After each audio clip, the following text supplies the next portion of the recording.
So guys, this is the snow gull I was talking about during yesterday's video. Crazy southern Alberta weather. See, there's our neighbor's siding that's still all messed up from the 140-kilometer-an-hour wind yesterday.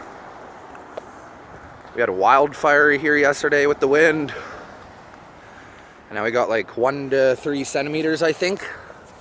How much do you guys think? That went all the way down to my middle finger.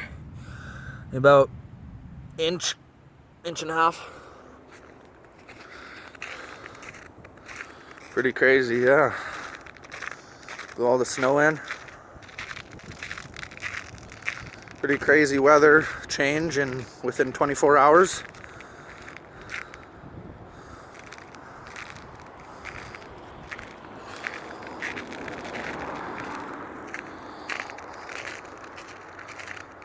Yesterday was plus 15. I wonder what the temperature is right now. Doesn't feel cold. It maybe feels like 0 degrees, but still, that's a 15 degrees Celsius difference. Huh.